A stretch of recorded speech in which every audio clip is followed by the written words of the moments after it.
Hello students, last class में हमने nomenclature के रूल्स के बारे में देखा था। आज हम देखेंगे फाइव किंगडम कॉन्सेप्ट के बारे में। फाइव किंगडम कॉन्सेप्ट या पंच जगत संकल्पना रॉबर्ट हार्डिंग विटेकर यानी R.H. विटेकर के द्वारा 1969 में प्रपोज की गई, जिसमें 5 जगत या किंगडम बताए गए और यही पंच जगत जो संकल्पना है आगे चलकर क्लासिफिकेशन में हेल्पफुल हुई। विटेकर ने जीवों को कुछ कैरेक्टर्स के आधार पर, जैसे केंद्रक झिल्ली है उसकी उपस्थिति, अनुपस्थिति या कोशिकाओं की संख्या, संरचना, बॉडी ऑर्गेनाइजेशन, शरीर संगठन कैसा है, साथ ही साथ न्यूट्रिशन का प्रकार और स्रोत कौन से हैं, उसके आधार पर उन्हें क्लासिफाई किया। तो हम देखेंगे किस प्रकार से उन्हें डिवाइड किया गया। फर्स्ट, उन्होंने न्यूक्लियर एनवलप यानी केंद्रक झिल्ली की उपस्थिति या अनुपस्थिति के आधार पर डिवाइड किया। Prokaryotes and eukaryotes. प्रोकैरियोट सबसे पहले बनने वाले जीव थे। प्रो का अर्थ होता है प्रिमिटिव यानी सबसे आदिम प्रकार के जीव। कैरियोट जो शब्द है कैरियन से बना है, जिसका अर्थ होता है केंद्रक से संबंधित है ये। इन्हें मोनेरा जो फर्स्ट किंगडम में क्लासिफाई किया गया। प्रोकैरियोट्स को मोनेरा में रखा गया और मोनेरा के अंतर्गत बैक्टीरिया, साइनोबैक्टीरिया और माइकोप्लाज्मा आदि को सम्मिलित किया गया।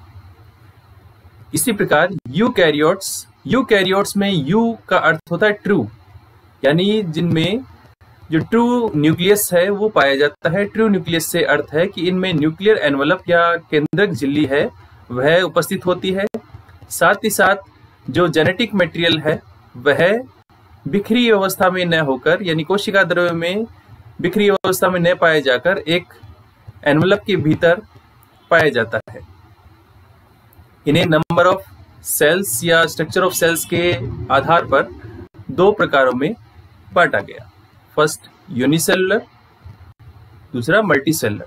जो एक कोशिकीय जीव है, एक कोशिकीय जीव के अंतर्गत प्रोटिस्टा सेकंड जो किंगडम है उसको रखा गया और इसमें प्रोटोजोन्स और डाइटम्स को सम्मिलित किया गया, जिनमें एक ही कोशिका के द्वारा संपूर्ण कार्य किए जाते हैं, चाहे वो रेस्पिरेशन से संबंधित हो, डाइजेशन से संबंधित हो। अलग प्रकार से इनमें विभेदन नहीं पाया जाता। लेबर डिवीजन इनमें केवल सेल ऑर्गेनेल्स के थ्रू ही किया जाता है। एक से अधिक जो कोशिकाएं पाई जाती है वे मल्टीसेलुलर के अंतर्गत आते हैं। मल्टीसेलुलर को फर्दर बॉडी ऑर्गेनाइजेशन यानी इनमें शरीर का संगठन किस प्रकार से है। अब शरीर के संगठन में आधार बनाते हुए यदि इनमें कोशिका भित्ति उपस्थित है या अनुपस्थित है उसके आधार पर इन्हें फर्दर डिवाइड किया गया। यदि इनमें कोशिका भित्ति उपस्थित है तो इन्हें 2 जो किंगडम है उनमें डिवाइड किया गया, लेकिन उनमें डिवाइड करने से पहले इन दोनों को डिवाइड करने के लिए जो कैरेक्टर काम में लिया गया वह है mode and source of nutrition, यानी इनके भोजन का, पोषण का जो मुख्य स्रोत क्या है और किस प्रकार से पोषण प्राप्त करते हैं। तो यदि वे स्वयं पोषी हैं या प्रकाश संश्लेषण की क्रिया परफॉर्म कर सकते हैं तो उन्हें प्लांटी यानी प्लांट्स में रखा गया। प्लांटी के अंदर प्लांट्स सम्मिलित हैं, जिनके एग्जाम्पल स्पायरोगायरा है, फर्न्स हैं, पाइन्स हैं, ये उसमें सम्मिलित किए गए। और उसके अलावा यदि वो मृतोपजीवी है यानी अन्य जीव से भोजन प्राप्त करते हैं, अन्य भोज्य पदार्थ हैं जो उनसे भोजन प्राप्त करते हैं, उन्हें फंजाई में रखा गया।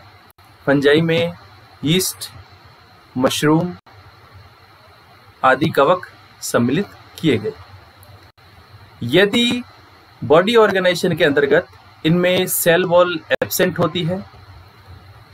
सेल वॉल एब्सेंट होने का ये अर्थ नहीं है कि इनमें कोशिका झिल्ली नहीं पाई जाती। सेल वॉल उपस्थित, जैसे इसमें है सेल वॉल उपस्थित है तो कोशिका झिल्ली भी उपस्थित होती है, लेकिन जब सेल वॉल एब्सेंट हो और केवल कोशिका झिल्ली ही पाई जाए तो उन्हें एनीमेलिया में रखा गया। एनीमेलिया में डाइटम्स, प्रोटोजोन्स और अदर एनिमल्स इसके अंतर्गत रखे गए। अब इसका जो ट्री डायग्राम है उसमें हम देखते हैं कि क्या क्या जो कैरेक्टर्स हैं वो मोनेरा, प्रोटिस्ट, प्लांटी, एनिमेलिया और फंजाई में रखे गए।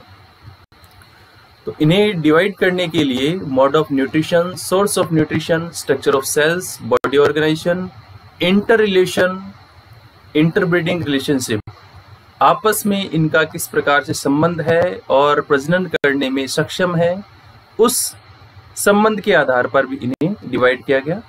और रिप्रोडक्शन, जनन किस प्रकार का है, लैंगिक है, अलैंगिक है, तो इस आधार पर इन्हें क्लासिफाई किया गया। सबसे पहले देखें मोनेरा में प्रोकैरियोट्स, जैसा इसमें रखा गया था, हमने लास्ट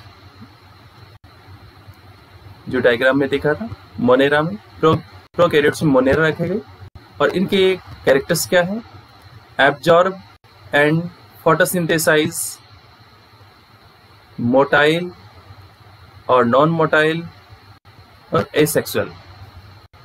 भोजन है वो प्राप्त अवशोषण के द्वारा प्राप्त करते हैं और फोटोसिंथेसिस परफॉर्म कर सकते हैं, गतिशील भी हो सकते हैं, अगतिशील भी हो सकते हैं और जनन का प्रकार मुख्यतः इनमें अलैंगिक या एसेक्सुअल पाया जाता है।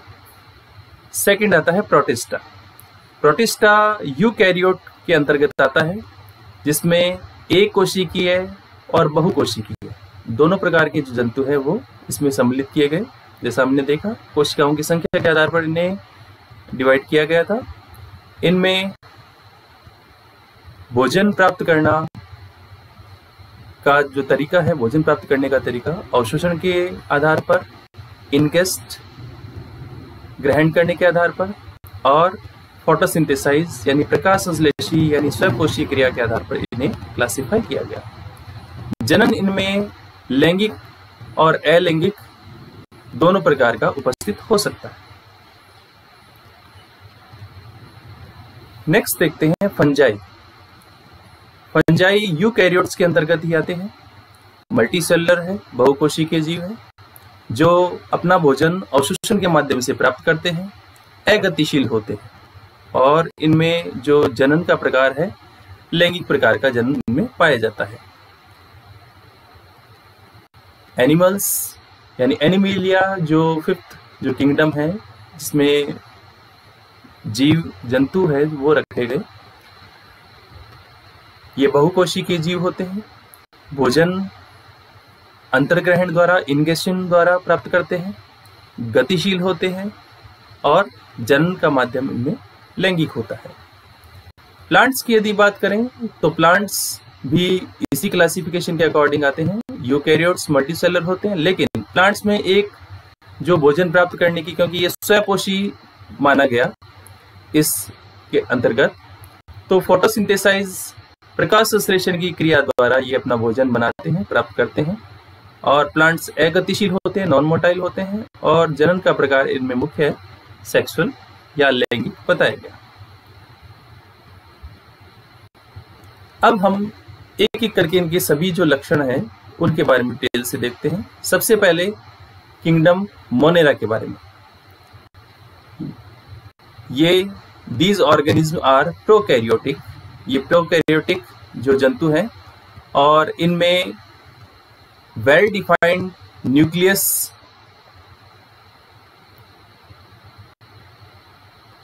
नहीं पाया जाता और साथ ही साथ वेल डिफाइंड का अर्थ क्या है कि केंद्रक झिल्ली है उसका उपस्थित न होना, साथ ही जो जेनेटिक मटेरियल है वह डेंस फॉर्म में न रहकर बिखरी अवस्था में पाया जाना, स्कैटर्ड फॉर्म में पाया जाना।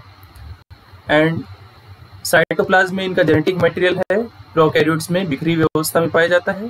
साथ ही साथ प्रोकैरियोट्स के और भी कैरेक्टरिस्टिक्स होते हैं, जैसे डबल लेयर्ड जो मेम्ब्रेन स्ट्रक्चर है वो इसमें नहीं पाई जाती। डबल मेम्ब्रेन स्ट्रक्चर लाइक जैसे माइटोकॉन्ड्रिया है, सेल ऑर्गेनेल्स होता है, वो उनमें एब्सेंट रहता है। इस तरह की और काफ़ी डिफरेंस होते हैं, वो हम प्रोकैरियोट्स और यूकैरियोट्स के जो डिफरेंसेस हैं उनमें देखेंगे। सम आर ऑटोट्रॉफिक, कुछ स्वयपोषी होते हैं और कुछ विषमपोषी होते हैं, हेटेरोट्रॉफिक होते हैं। किसी में कुछ सम हैव सेल वॉल, किसी में कोशिका भित्ति पाई जाती है एंड किसी में कोशिका भित्ति नहीं पाई जाती। अदर जो स्ट्रक्चर है वो फॉर्म्ड होती है। एग्जाम्पल्स इसके हैं bacteria, cyanobacteria and mycoplasma. Kingdom protista की बात करें तो प्रोटिस्ट के अंतर्गत एक कोशिकीय लेकिन यूकैरियोटिक जीव हैं वो सम्मिलित किए गए हैं। ये यूकैरियोट्स की सबसे सिंपलेस्ट फॉर्म होती है, साधारण रूप होता है, जो या तो ऑटोट्रॉफिक होते हैं या फिर हेटेरोट्रॉफिक होते हैं। तो पोषण का प्रकार इनमें स्वयपोषी या विषमपोषी प्रकार का होता है। कुछ जंतु हैं उनमें अपेंडेजेस पाए जाते हैं। अपेंडेजेस इन द सेंस कि गति करने के लिए सीलिया या फ्लैजेला पाए जाते हैं, जैसे यूग्लिना है। यूग्लिना के अंदर जो पैरामीशियम है, यूग्लिना में फ्लैजेला पाए जाते हैं, पैरामीशियम में सीलिया पाए जाते हैं।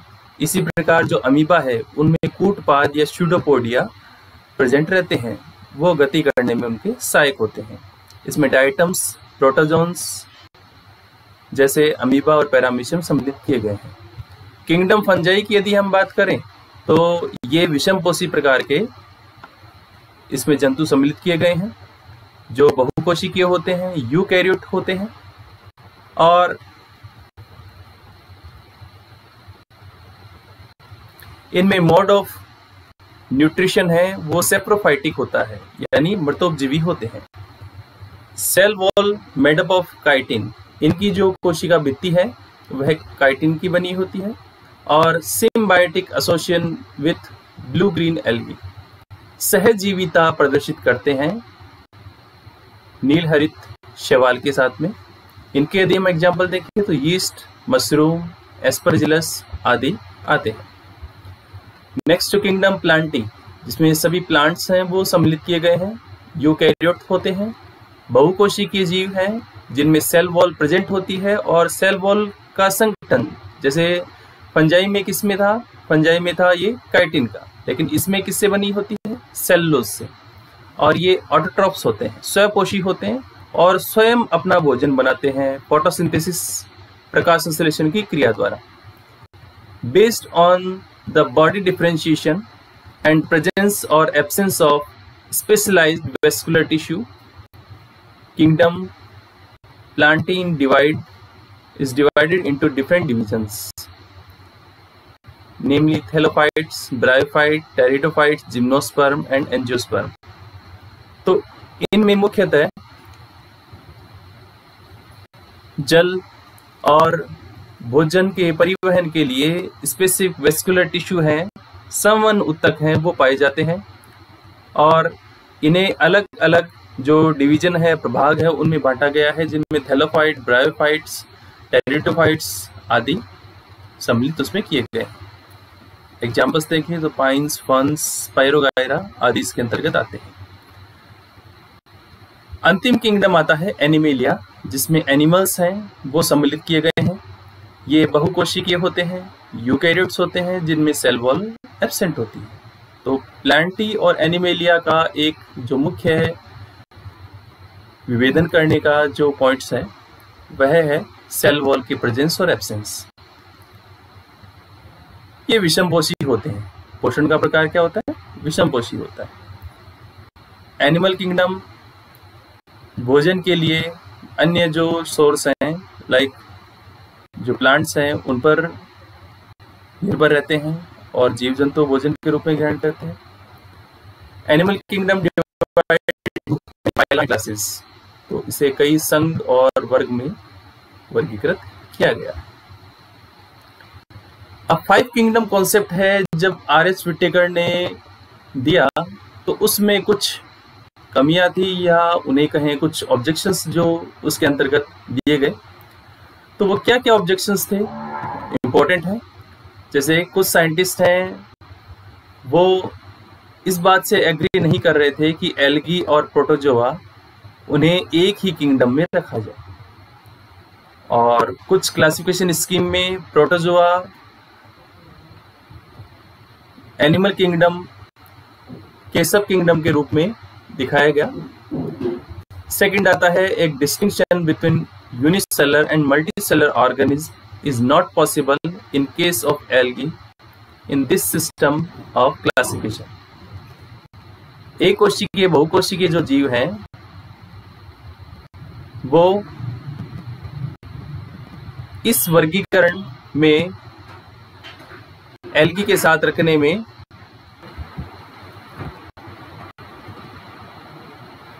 संभव नहीं हुआ, और प्रत्येक ग्रुप में कई प्रकार की जो डाइवर्सिटीज हैं या विभिन्नताएं हैं वो पाई जाती हैं, जिसके कारण उन्हें एक ही साथ रखने में संभव नहीं हो पाता। फॉर एग्जाम्पल मोनेरा और प्रोटिस्टा, इनमें दोनों में भित्ति पाई जाती है और भित्ति रहित जंतु भी आते हैं। फोटोसिंथेटिक और नॉन फोटोसिंथेटिक, प्रकाश संश्लेषी और अप्रकाश संश्लेषी जीव भी इसके अंतर्गत आते हैं। सेलुलर और फिलामेंटस, जिनमें फिलामेंट्स पाए जाते हैं, ऐसे जीव इनमें उपस्थित होते हैं। तो इस प्रकार से इन एक ही समूह में अलग अलग विभिन्नताएं पाए जाने के कारण इन्हें एक साथ नहीं रखा गया। Viruses has not been included in this kingdom, virus को इस किंगडम में सम्मिलित नहीं किया गया। ये कुछ कमियां थी, ऑब्जेक्शन थे। Archaebacteria differ from other bacteria, archaebacteria है अन्य बैक्टीरिया से संरचना में, संगठन में और लक्षणों के आधार पर भिन्न था। Mycoplasma are quite different from bacteria where they have been placed along with prokaryotes. Mycoplasma bacteria से पूर्ण रूप से अलग थे और इन्हें प्रोकैरियोट्स में ही रखा गया, जो सही नहीं था। सिम्बायोटिक एसोसिएशन, सहजीविता, यह एक मुख्य कैरेक्टर है। Not considered in classification system, वो वर्गीकरण के इस प्रकार में नहीं बताया गया, 5 किंगडम में नहीं बताया गया। फॉर एग्जाम्पल लाइकन्स, लाइकन्स क्या है? एक सिम्बायोटिक का बेटर एग्जाम्पल है, जिसमें सिम्बायोटिक या सहजीविता होती है फंजाई और एल्गी के बीच में, जिस कारण इसे जो मानने में कठिनाई हुई और कुछ ऑब्जेक्शंस ये आए। तो ये था 5 किंगडम कॉन्सेप्ट के बारे में। साथ ही साथ उससे संबंधित जो कमियां थी, ऑब्जेक्शंस थे, वो हमने देखे। तो नेक्स्ट क्लास में थैंक यू।